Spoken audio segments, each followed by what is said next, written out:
Exclamation, everybody, and welcome back to Cube Ramblings. As always, I am in Cube World, doing my thing, trying to find some biomes and other things. It's going to be a lot of traveling, I suspect, in this episode. I'm not really going to step off too much. I'm trying my best to find all of the find that last elusive biome that I've been searching for many an age here. It is for me Saturday night, October the 18th, 2014. Hope everyone has had an excellent week. I have been having, over the last I'd say day or two, quite the nostalgia trip, particularly today as I was looking over some of the articles that I wanted to cover in today's episode. And also, I think what really tripped me off about this was I've had to as a favor for a family member, I've had to go back and play some Tribal Wars, Tribal Wars 2, which is a browser-based game. That's it's not something that it's, let's put it this way, it's real-time money generator. Basically it's, hey, we're going to take all the city building simulation stuff, and we're going to make it so that all the buildings cost real time to do, and like an hour to build this or 2 hours to build that, and it gets worse as you level up, and then oh, by the way, we can make it so that it happens instantly if you pay us money.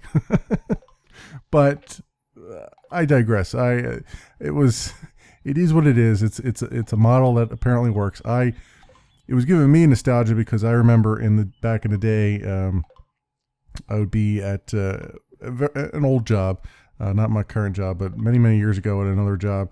During the course of the day, I'd have a tab open to a game called Griopolis, I believe it was. And actually, I think that actually still exists too, which is amazing to me. But it was a little browser-based game like that, where it's everything takes a real-world amount of time to build and all that stuff.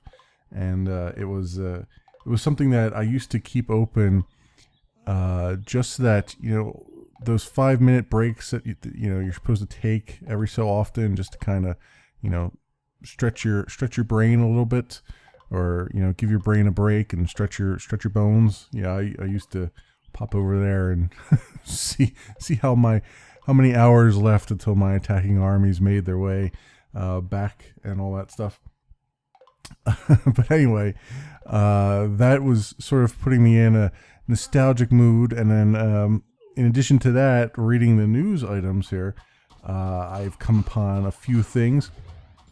If you've been a long time watcher of the stuff on my channel, or if you haven't, if you just kind of dug around on my channel, you'd see that a very, very long time ago, I played a game called Saturday Morning RPG, and I loved it to death. It was like an 80s nostalgia kick. It's a tongue-in-cheek impersonation of old 80s cartoons, and it was set up as an RPG, and you go around this fictional town and do various quests and fight the big bad, who looks strangely enough like a stunning remake of Cobra Commander, if you will. He's a bungling but mad genius type thing.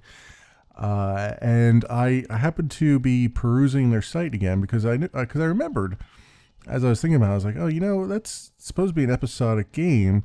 And I remember when I ended the series, I said, okay, well, I've played all that has been released, and I'll return to this once more episodes are released. And then I promptly went on to other things, as I tend to do, and had never checked back to see if anything had happened. And it turns out I didn't miss much.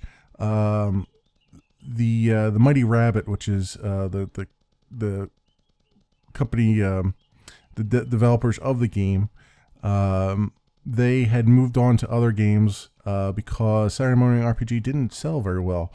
which is a shame. I can see the reluctance of people to buy it because it's sort of, it is a niche thing, right? It's you really have to you have to be in the right mindset, I would say, to really enjoy what you're seeing there. And it was a very basic.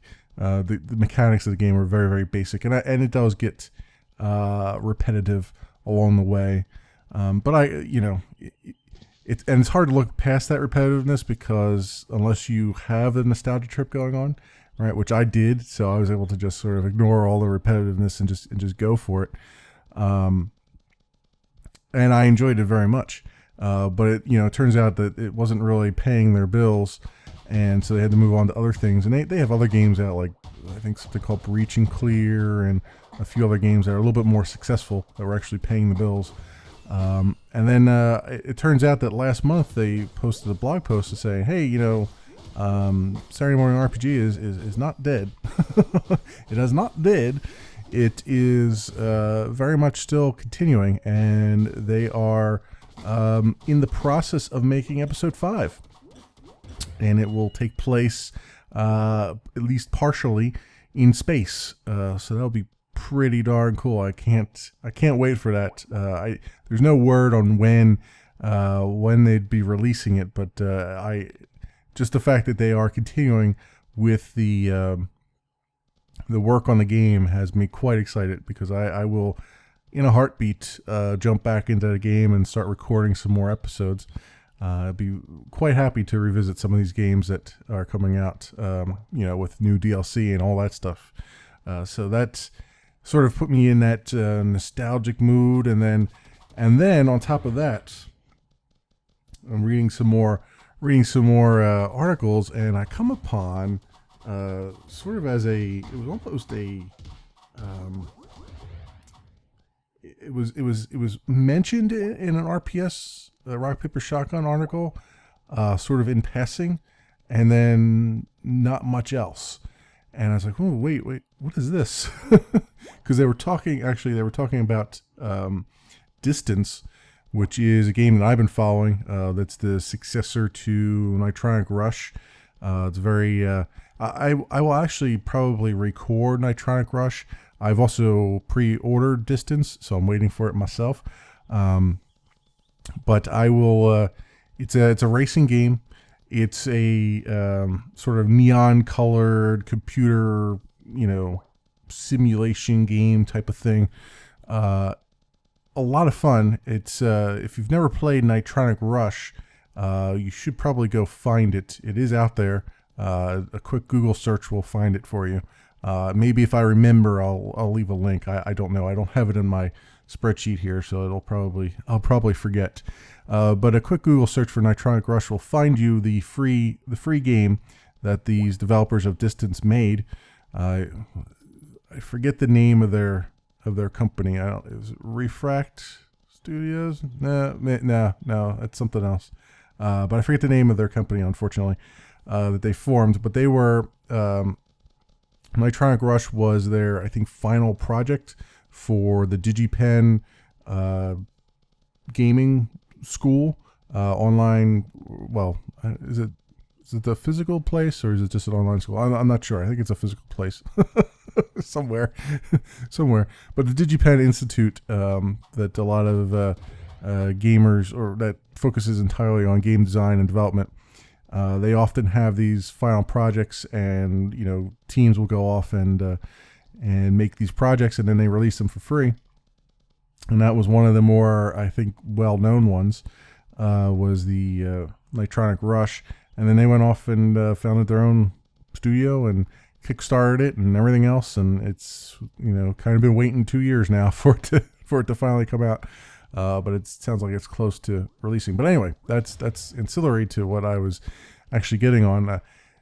In that article, they actually mention a game called Drift Stage, and it's there's no demo of it yet. It's still very, very early stage of development.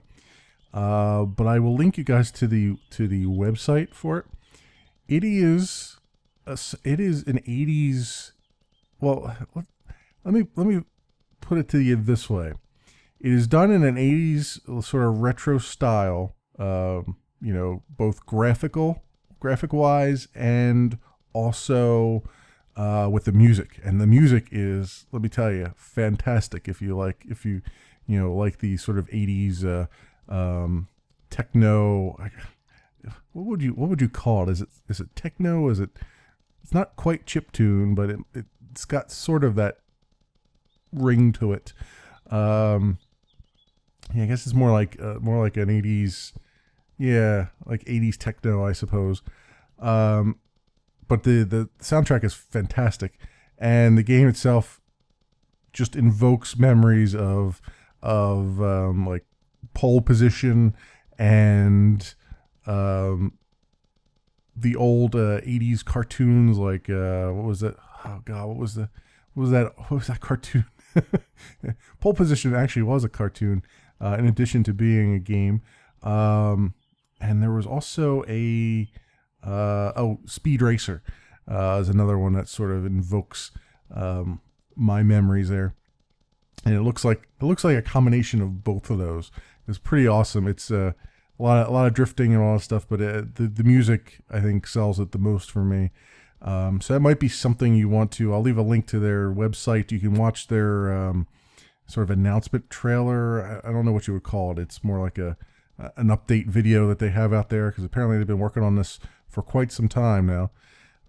And you might want to go just watch their video. It's not very long. They also have a embedded SoundCloud widget on their page where you can listen to some of the music as well. Which, by the way, SoundCloud. With those widgets, I kind of wish that they had volume controls. A lot of times I find myself clicking on the actual top of the widget to go to SoundCloud itself, so I have volume controls to actually, not have the music blast me out of my damn seat. But I digress. I am an old man, and I am yelling at the kids to get off my lawn. But Drift Stage looks like it would be actually pretty fantastic if it continues on its current course. I have no idea how much time is left with it. I have no idea how far along in development they are. I just saw it was mentioned in passing, and maybe even in the comments. I'm not even sure. And I took a look at it, and it's something. It's something now on my radar. Let's put it that way. And perhaps if you're into racing games, it's on your radar as well. And speaking of that, I have been playing a bunch of Forza Horizon 2. I actually have to record some more right after this. But in my last episode that just went up today, Saturday, I mentioned Outrun. One of the bucket list challenges had you running in a Ferrari F40. Which is from the old Outrun games, and they even made a reference to it in there.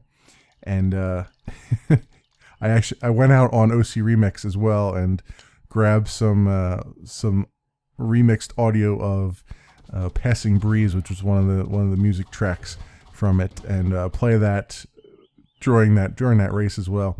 If nothing else, playing a racing game, even if it's not the best commentary you've ever heard in your life, I'm actually enjoying a hell of a lot of being able to take some of these songs that I hear constantly, like OC Remix songs and other things that I have just kind of laying around on my drive here, and actually be able to use them in a video and have it actually match, somewhat what's going on the screen. Because a lot of the songs that you hear are, these kind of driving, upbeat songs, and it's hard to find good songs that you can use as sort of background for normal videos.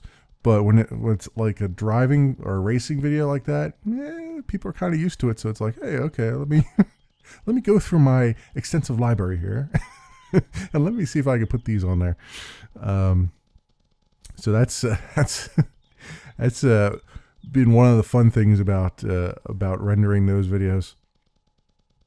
But during that, as I was trying to allude to, I was talking about Outrun, and I mentioned that there was a game on, and I said in the video it was Xbox Live indie games, but in actuality, I've done I looked it up because I was curious.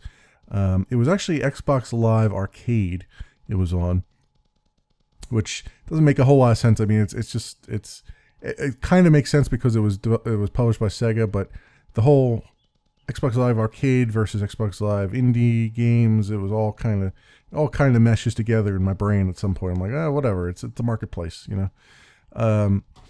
So I went and looked it up because I wanted to leave a link to it, because I mentioned in the video that I played a remake kind of the game on the Xbox 360, and it was actually pretty good. It wasn't a remake per se. It was a similar concept to the original Outrun on the arcades, but it wasn't, you know, it had different modes that you could play, and it was, you know, different tracks altogether and somewhat different music and all that stuff. So, you know, calling it a remake was sort of, I don't know, a little disingenuous, but it's the best word that I could come up with. And, you know, I decided I wanted to look it up and, you know, provide you guys with a link. And it turns out, and I'll leave you a link to the Wikipedia article so you can read this for yourself. But it turns out that in December of 2011, it was actually pulled from, Sega actually pulled it from the Xbox Live Arcade section because their contract with Ferrari was expired, and they no longer had the rights to publish the game, which just goes to show you how long it's been since I've been on my Xbox 360, or how long it's been since I looked at it. I'll have to actually at some point pull my Xbox 360 in here and see if it still exists on my hard drive or not, because I don't know if by pulling it from arcade, if it meant that no one could play it anymore or what. I mean, that would kind of tick me off a little bit, because I actually paid money for it. I think it was only 99 cents though, so I'm not going to be that ticked off, but whatever. I imagine it's probably still on the hard drive and I can still play it. I just, you know, I didn't realize you couldn't pick it up anymore. So, oopsie. You learn something new every day, but that was kind of interesting. It's if I can dig that up, yeah. I was gonna say if I can dig that up, I'd do videos of it, but I can't because it's Sega and they are bastards about YouTube. They've gotten a little bit better about it in some cases, but they still have that mysterious arm that reaches out and crushes all the channels it can find in its wake. I'm speaking specifically about the whole Shining Force thing. I don't think too many people have outlived have outgrown or gotten over that particular incident. So yeah, I kind of try to stay away from actually recording Sega games.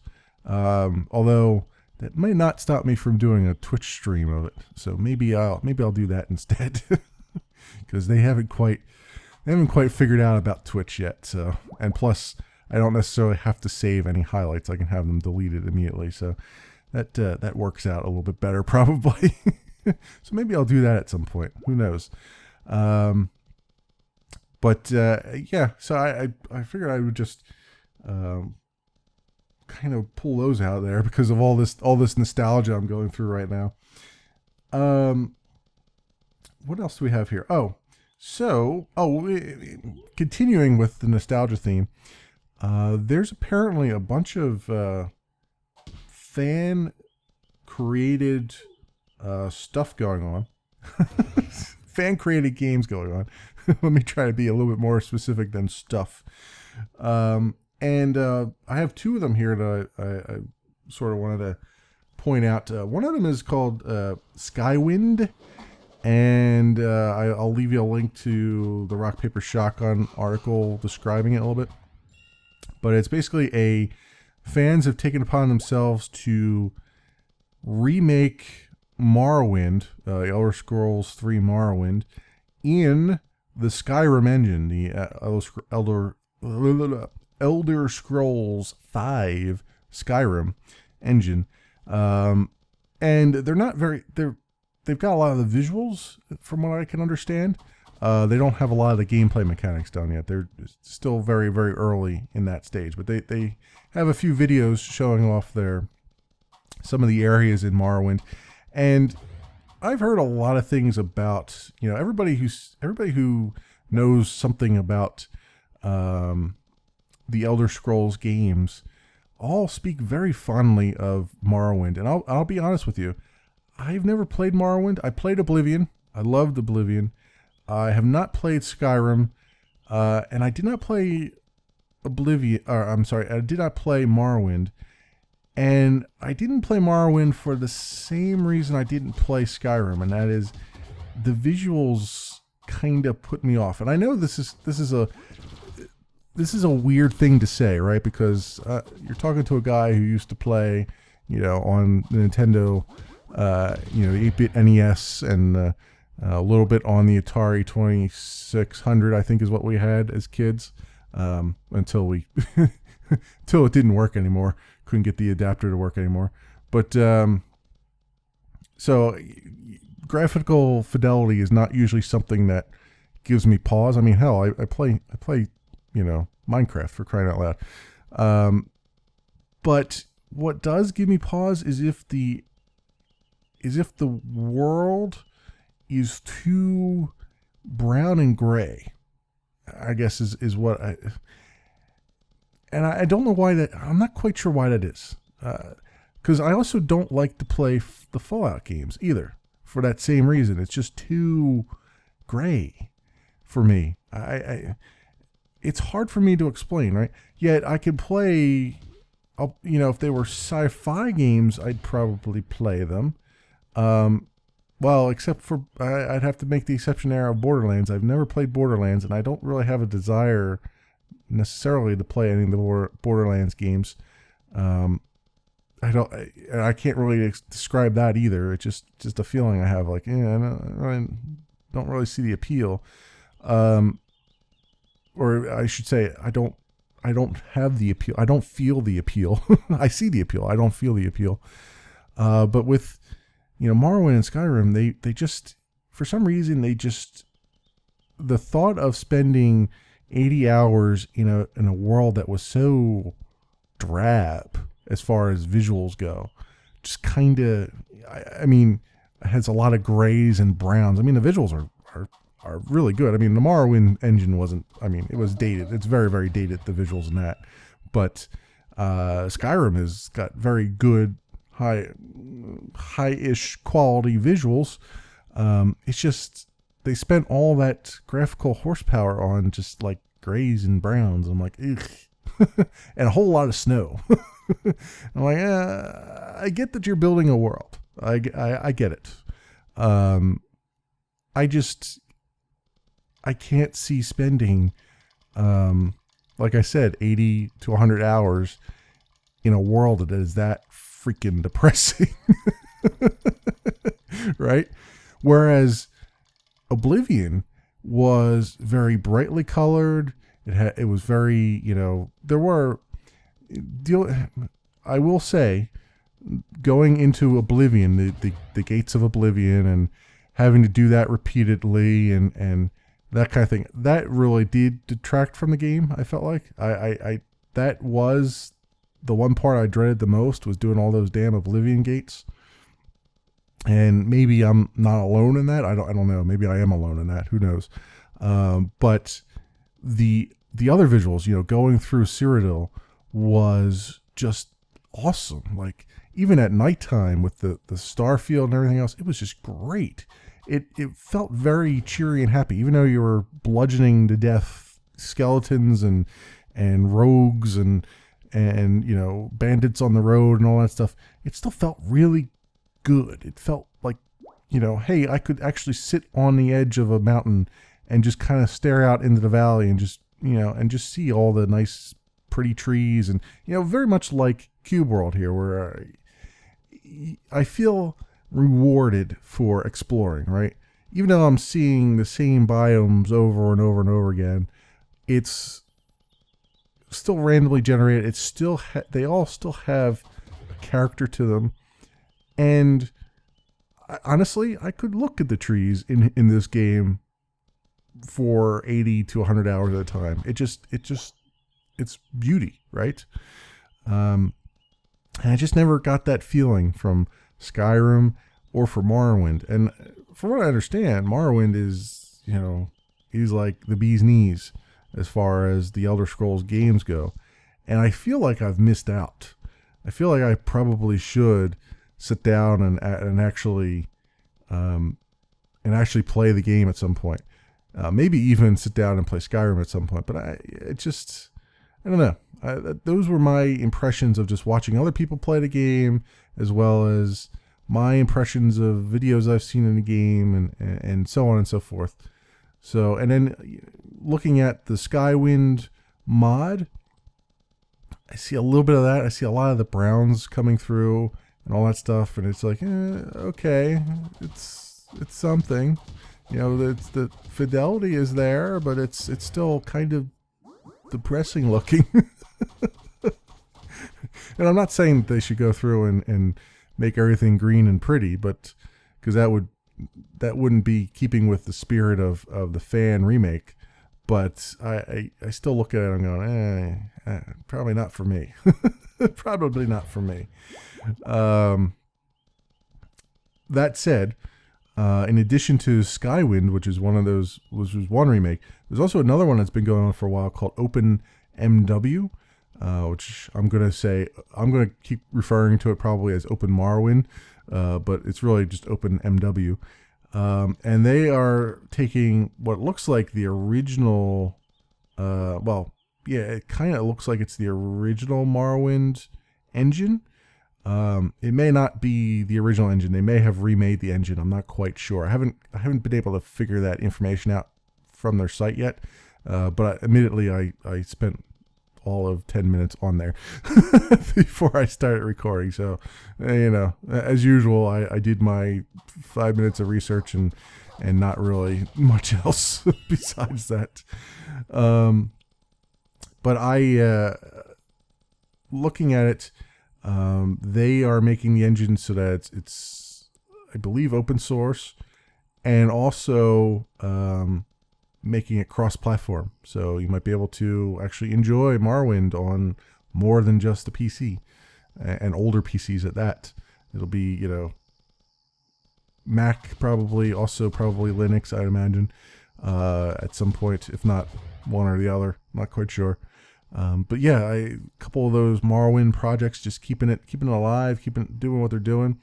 It was pretty funny. I was watching one of the videos on Open Morrowind, and they were talking about the weather effects. So you have, rain, you have snow, you have ash effects, and they also showed some of the wind effects. And they mentioned that you can go into a third-person camera, and suddenly you realize how they optimized the engine, because what they did was they made the rain effects, the particle effects for the rain and snow and all that stuff, highly localized. So instead of the entire world raining like it would, say, in Minecraft, where the entire world is raining, instead it's just the short circle around the player.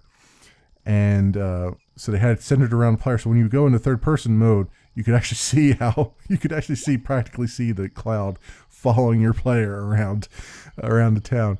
So one of the fixes that they recently made was to lock that to the camera rather than to the player. So as far as the camera is concerned, as far as the player is concerned, when you're playing the game, it looks like it's raining everywhere, when in fact it's just in that one little section of the world. It's pretty. It was just an interesting little tidbit that stuck with me as I was watching stuff on their channel there, on their website, I should say. In addition to that, there's another fan remake that I've just learned about, that I'd never heard about, called Soul Contingency, and it's a fan remake of Descent 1, the very first Descent game, which was arguably the first game to really employ 6 degrees of freedom as far as flying around underground in tunnels and having pretty much any direction you can go be able to go in. I don't know if it was the first one, because I do remember playing games like Terminal Velocity, which also had 6-ish degrees of freedom. But I assume that Descent came out before that, the first Descent. I'm not sure entirely. But it was this fan remake was basically just taking the story concepts and some of the visual artwork and some of the actual ships and models and putting them in a new engine and remaking it for the latest generation of gamers. And they were doing they were going along quite well. In fact, they had actually they had several talks with Interplay. Well, one of what they're calling the daughter companies, a small daughter company of Interplay. They were talking to about it because Interplay is the ones that actually own the rights to Descent, and with a lot of fan made stuff, as a fan you want to make sure that the company that you're remaking, the company that owns the IP of the game that you're remaking is kind of on board with what you're doing, at least enough to kind of leave you alone. On board enough to leave you alone. Sometimes it's they're even on board enough to actually give you some support. And it sounded like that they thought perhaps they were going to get that relationship. The leads of this project. It sounded like they might have been, they had some good conversations and that they might actually get some help with the remake. But the legal team at Interplay recently got back to them and said, nope, cease and desist. And they have the full details as well as the cease and desist letter on their website. I'll leave a link to the article on where was the article at? Rock Paper Shotgun. I'll leave a link to that article, and then from there you can jump onto their website and take a look at the full contents of the cease and desist and what they're going to do. But basically it boils down to they're going to continue with the project, but they're going to just they're going to comply with the cease and desist and basically remove all references to Descent and any artwork or logos or all that stuff. They kind of, if there's one piece of feedback I could give, and one piece of feedback I would give to any fan-made remake game, is be very careful of what you name your website. And it sounds like it's a very weird thing to say, right? You could have a website called, I don't know, Bongos and Congos and .com and randomwords.com, and have Descent logos and Interplay logos and all kinds of other things on it, and probably not run into hot water. But when you name your website preparefordescent.com, you kind of draw the ire of some of the legal teams, right? Because they don't necessarily understand websites, but they understand website addresses, right? And the one thing they understand the most about website addresses is that once somebody takes one, in order to get it back from them, you either have to sue them, or you have to buy it off of them, or you have to wait for them to potentially not renew it and then pick it up at auction. All of those require money. And yeah, as soon as you start to bring money into it, that's when you start to really get into the icky business, right? And I think possibly, if I were to put my slightly less cynical hat on, or slightly more cynical, I don't know what you would call it, my not being me hat on, possibly the fact that they called their website Prepare for Dissent was one of the driving forces behind that cease and desist being sent out. Because what you're also doing there is you are kind of muddying the water a little bit. If Interplay were to come back and actually revive the Descent franchise, which would probably be a snowball's chance in hell of them doing that, but if they were to do that, if they found that if your fan remake somehow got onto their radar through other means, through the means of lots of people having praise for it, they could turn around, Interplay, they want money, right? So they if they see a lot of fan interest, they would probably turn around and actually do something in the Descent universe. But the first thing they're going to do is try to snarf up all the IP address, or not IP, all the domain name addresses that they possibly can for something. And if they see that you're using a domain name address that's going to possibly conflict with one that they're going to use, yeah, you're going to get your ass shut down faster than faster than an airplane with a broken tail rotor. That doesn't. Somehow I combined airplanes and helicopters. There you go. Have fun with that, internet. But yeah, I suspect that might have had something to do with it. So a word of advice, a simple word of advice. If you're going to do a fan remake of something, make sure you don't take a domain name that has the IP that you are remaking in it, because it's probably going to get you into a bit of hot water. Probably, if you're going to remake Minecraft, don't call your name, don't call your website, don't take the domain name Minecraft 2,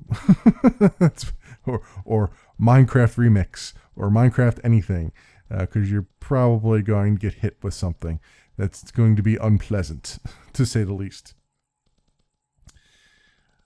So that brings you up to speed with some of my nostalgia trip that I've been on for the past couple of hours at least. What else do we have on here? we've got a few things. I got a few things here about Destiny. I wish I could play the game. I really do. I mean, I really wish I could sit down and play Destiny, but every time I do, it's like, nope, this server has booted you with some random code that everybody and their grandmother has gotten, and there's no, it doesn't matter how many times your help document says, make sure you have an open router and make sure your settings are open, and it doesn't matter how many times you say that, it still is inaccurate as it's ever been. Taking it from somebody who knows networking stuff, actually. So it's just, yeah. But one of the things that was mentioned, and this was mentioned actually last week, I didn't get around to it. The Iron Banner is one of the game modes that Bungie has introduced into Destiny, and it's supposed to be a hey, you've hit a high level and there's not much else for you to do in the single player, or there's not much else for you to do in the story, so here's something that will reward you for being high level. You can play multiplayer against other people and actually kick some butt if they're lower levels than you, or play with people at the same rank that you are. Apparently that's not actually what Iron Banner does. Iron Banner is just a random matchmaking thing. I assume that Bungie probably has responded to this in some way, shape, or form, and may even have a patch forthcoming for it. But what was brought up in the Polygon article was some videos that YouTubers have made around showing that, you can go into an Iron Banner match as a very low level character and with very low level equipment and still, tar and feather people as you can that are much, much higher level than you. So perhaps not as balanced as Bungie believed it was. So you might, I assume there's probably going to be some kind of patch eventually for that will balance it out a little bit better, or at least make it live up to the claims that it was, lofty claims it was making in the first place. But we'll see about that. Also, apparently, they fixed a few of the loot caves, but they haven't fixed the loot steps. There's apparently some steps in the game that spawn lots of enemies constantly. This is something I saw in the beta a lot of, which was just, enemies. The enemy respawn rate was so ridiculous that it was comical. It got to the point where it actually went beyond comical and went to more of a, hey, this is really annoying now. I'm just trying to get somewhere. I'm just trying to get from point A to point B to get to my next mission, and I've got 9,000 guys spawning around me constantly, just without stopping. But maybe, hopefully, one day I'll be able to actually play the game. I don't know when that day will be. Literally, this is what bothers me the most, right? So I went and I made all the normal adjustments to the router and all that stuff, and keeping in mind that my Xbox One insists that I had an open router, an open configuration from the very beginning, but I made it even more open. And I also seem to not have any problems playing Forza Horizon 2 either, so that's another thing. So did all that, and then the last piece of advice that they have on the Bungie help site is, you may have to physically plug it into the network instead of using wireless, which is just the absolute load of BS I have ever heard in my life. It's like, first of all, if I'm not mistaken, it's a wireless N card in the 360, if I'm not mistaken. Maybe it's a G card, but I'm pretty sure it's an N card, right? And I know for a fact that I have a wireless N network, right? Which gives me pretty much the equivalent of a pretty much the equivalent of a gigabit Ethernet, almost. It's not quite, but it's a lot better than Wi-Fi ever has been. That was probably one of the dumbest things I've ever said right there. It's pretty darn close to having plugged it in physically. It's not quite as fast as plugging it in physically, but it's not a slowpoke either. And the fact that they're saying, oh yeah, we need you to actually plug this in physically, just tells me that they have some poor ass networking code. Some poor networking code. I mean, how much state are you shoving across the pipe that you need me to actually physically connect the Xbox to the router? I mean, literally my router is 5 feet above and to the right of the Xbox 360. It does not get a better 100% signal than that. Right? So it's not like it's got a bad signal. It boggles my mind that they would even have that in their help documents. Like, yeah, you might have to physically plug it in. It's like, yeah, like, screw you. How about you fix your freaking game that I paid $60 for? I think it was $60. It was pretty damn close to that. And that I can't play because it's utterly broken and requires an internet connection. But I'm not bitter. I'm not bitter at all. It apparently requires more of an internet connection than 75 up, 75 down. I just feel like I'm dragging that soapbox out there. Don't mind me if you hear a sound of dragging behind me. It's just my damn soapbox. Oh, geez, Louise. All right, so given that I got that out of my system. I could also talk about the Assassin's Creed Unity locking at 90 or locking at 900p and 30 frames per second, but you know what? Screw it. I'm not going to worry about that this episode. Maybe I'll circle around on that next episode. I mean, it's already 2 weeks 2 weeks old at this point, so what's one more week in there? What I really want to talk about, though, is there was an article on, I believe, Polygon. Let me see if I can find it in my list here. Blah, blah, blah, blah, blah, blah, blah, blah. Yes, it was on Polygon. It was an opinion article talking about the length of games and their price point, and whether or not the length of the game and its price point combined are limiting factors in whether or not on limiting factors in how well your game actually does actually sells. And it was I believe it was by a guest writer who was on the development team of The Vanishing of Ethan Carter, or at least they reference that person. I don't know if they actually wrote the article or if they were just highly referenced or highly noted in it. But regardless, dealing with that game, The Vanishing of Ethan Carter, I believe is the name of the game. It's if I'm not mistaken, an 8-hour game. And I believe it was something like $30. Again, pulling these numbers out of my butt based upon the very quick skimming I did of the article. But I only skimmed the article because I felt like it brought up a good point, or not a good point, but I felt like it brought up a good topic to discuss. And that is, does the length of the game dictate how many people will actually pick up the game? Do longer games sell better? Do shorter games sell better? And I think the ultimate answer to that is maybe. But I feel like I'll add some more substance to that. I suppose.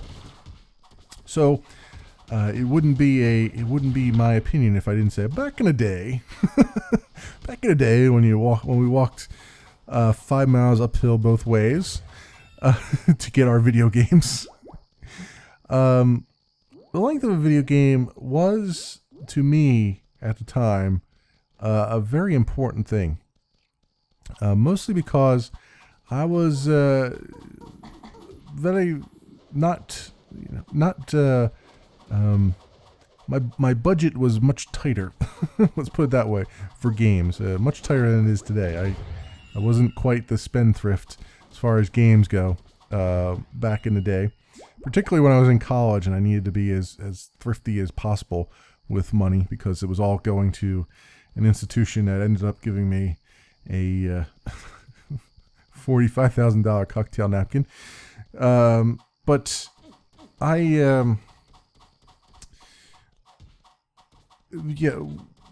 when I was, back in the day when I was playing games, it was very important for me to feel like I got a lot of time in a game, a lot of enjoyment out of a game. And a lot of times that enjoyment came from how much time I spent in the game. Now, when we talk about older games like that, a lot of them were pretty, they were linear usually. They were platformers. There was a tremendous amount of platformers back in the day that I played a lot of. RPGs were around, but they hadn't quite gotten their footing yet. And I'm talking like the NES era of things. NES was like, for me, it was Super Mario Brothers. Played that game. For a game that is that short, now let's take that in perspective. Super Mario Brothers, you can probably beat that game if you're fairly decent at it. You can probably beat that game in 2 hours. We'll say. I'll just say 2 hours. For me, it would probably take about 2 hours, I would say. without using warps. Without using the warps. It would probably take me about 2 hours. That is, by today's standards, very, very short game. And yet, I played the hell out of that game as a kid. Like, I played it over and over and over again. You know, the theme song had become riddled in my brain. The same thing with The Legend of Zelda. Now, Legend of Zelda, the original one, the gold cartridge for the NES, that probably takes you about... That is one of those games that you could not do in one sitting. So Super Mario Brothers, you could do in one sitting. Legend of Zelda, probably not do it in one sitting unless you're a speedrunner or you've played enough of it that you can do it. You know, you've got all the muscle memory and the twitch memory. For me, just as a normal, you know, average run-of-the-mill gamer, it would take me multiple sittings to do that. But all told, probably take maybe 8 hours, we'll say, in total, to get through at least the first quest. The second quest, maybe first and second quest, but I'll say probably at least just to get through the first quest. And that's with dying and having to redo it and all that stuff. Still a fairly short game by today's standards. Maybe kind of I would say there are plenty of games nowadays that go for 8 hours. There have been some famous AAA games that last only about 8 hours. I may or may not be referring to Destiny right now. Single player anyway. But or I'm not sorry. I keep saying Destiny's a single player game, and there's no single player in there, or else I'd be playing the damn game right now. No, I mean story mode of Destiny. And let's see what else. So another game I played as a kid, Dragon Warrior. That one was most definitely not a one sitting thing. That one was almost the granddaddy of them all, almost, to RPGs, right? Or, well, at least JRPGs anyway. So it was, you know, even though it was a very linear game, there was no concept of side quests per se in there. You know, there were quests. You know, you had to get Erdrick's armor, you had to get Erdrick's sword, Erdrick's token, all that stuff, and you had to wind your way around the cities and get, you know, basically grind your way up to the top, get to a level sufficient enough to defeat the Dragon Lord without getting your ass handed to you, so on and so forth. That game I would say that was probably 20 hours to 25 hours maybe of grinding in that game to get to the end for a normal average person. We see speedrunners do it in like an hour, but for a normal average person, probably about 20 hours. So now we're getting into the realm of your typical AAA game. If I'm not mistaken, the newest game that just came out, Alien Isolation, is I think 21 hours. So that just gives you kind of a barometer there as to what we're talking about in terms of game length. So the question becomes, was Super Mario Brothers fun? It was a hell of a lot of fun. Did I feel like I got my money's worth out of it? Most definitely. It was only about a 2-hour game. You could do it in one sitting. Let's talk about, what was the other one? Oh, Legend of Zelda. Was that a fun game? Yes, it was. Lasted about 4 hours, probably. Did I replay it? Yes, I did replay it a couple times. Got my money's worth out of it. Dragon Warrior, was that a fun game? Hell yes. Did I replay it? Yeah, sort of. I say sort of because I didn't replay it at the time that we had it. I didn't feel like the need to replay it. But I did replay it in emulated form many, many years later, and didn't get to the end of it either. So, did I get my money's worth for that? Well, I technically didn't buy that one. My brother bought that one. But let's just say, did I get my money's worth for that? Yes. Yes, I did. So, is it a money thing that makes the game popular? Or is it the content of the game? Or is it the replayability of the game? And really, I feel like, obviously, it seems like it's all of those things. But if I look at games now, and I look at them on Steam, and I go, what do I want to put money on, and what don't I want to put money on? I look at the reviews, and a lot of the reviews are very upfront and saying, hey, this is only like a 4-hour game. Hey, this is only a 5-hour game. There's no replayability in this game, or this game has a ton of replayability. And if I were on a budget, what would I pick?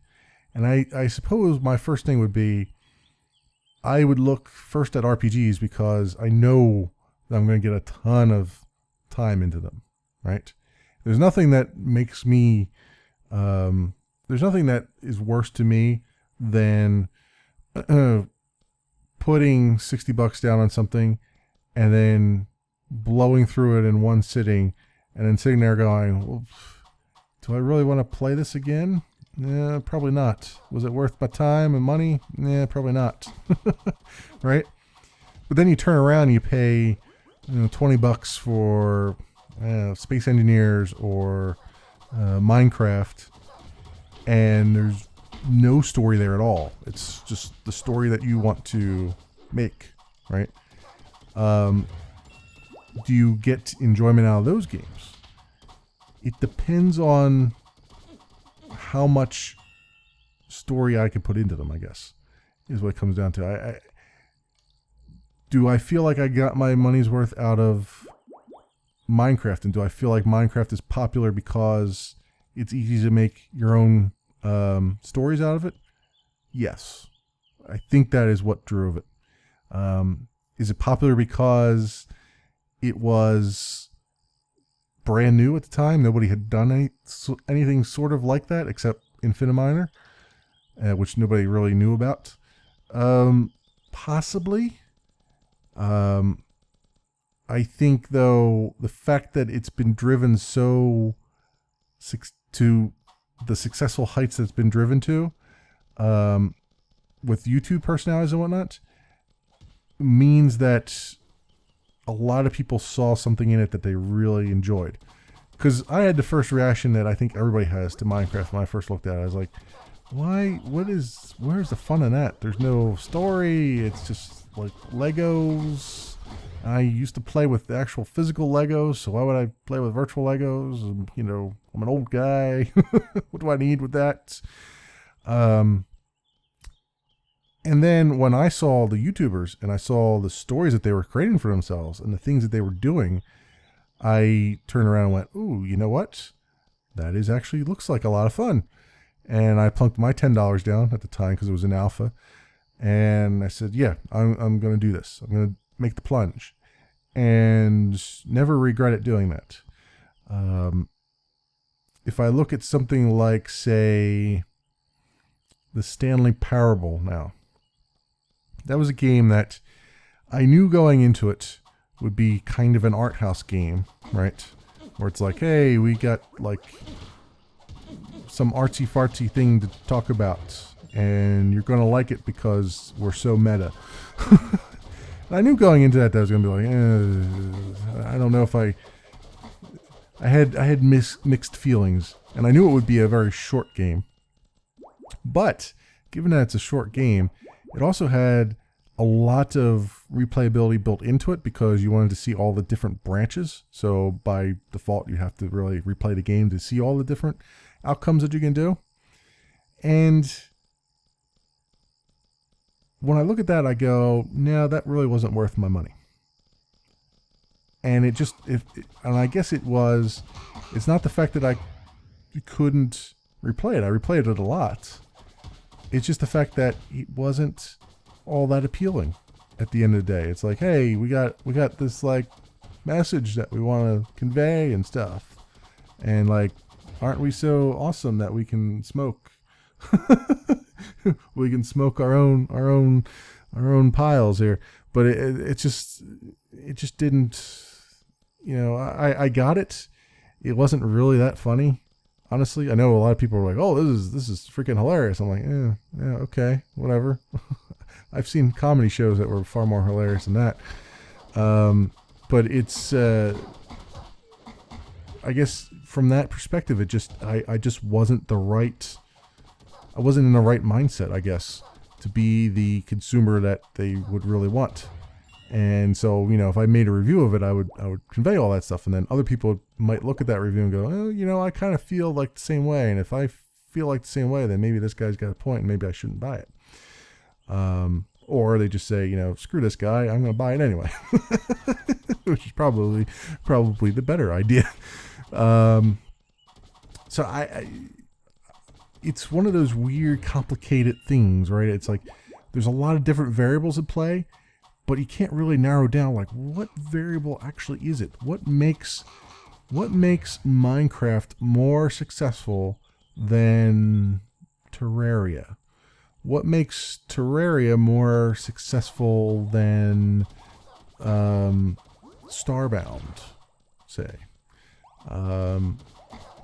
What makes it so that people who have bought Cube World, right, and played it feel like they got ripped off, yet others, like myself, feel like they've gotten more than enough enjoyment out of it for the money that they put down? I don't know. I really don't know. I guess it just comes down to mindset. It comes down to if you can make your own story, and if you can immerse yourself in the world, then maybe that's what drives sales. Hey, how about that? Making an immersive world drives sales. I think I just solved the problem right there. or I just introduced 5 more in the meantime. But anyway, I think that will do it for this episode of Cube Ramblings. Thanks very much for watching, everybody, and I will see you next Sunday.